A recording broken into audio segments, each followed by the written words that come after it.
Hi, my name is Bick Skahill. I was the office PA for the movie Fargo. I also played the pivotal role of the nighttime parking lot attendant.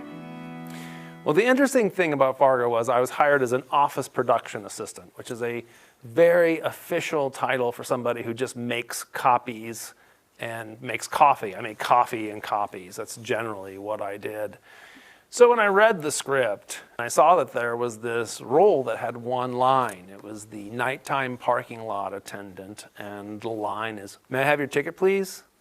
So I told my boss, I said, "I think I could do this part." And she said, "Really?" And I said, yeah. Well, how do I audition? What do I do? And she goes, "I don't know. Why don't you talk to the boys?" That's what everyone called Joel and Ethan, the boys. So I went into their office and I said, "Well, guys, I was just wondering. I think I could do the nighttime parking lot attendant role." And they were both looking down at their desks, and neither of them looked up at me.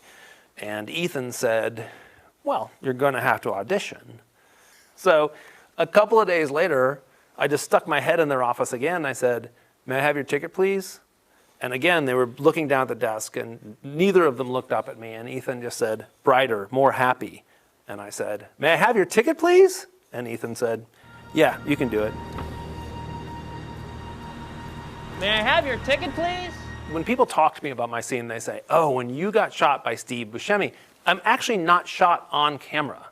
I'm shot off camera. You see me deliver my line, they cut away, later cut back when Bill Macy is coming out of the parking garage. You just see like my foot up in the air. Years later, I was at a mall in Los Angeles. I was on the up escalator. This was like 7 years later. I'm on the up escalator, and I look over, and Steve's on the down. And I said, "Hey, Steve," and he just went,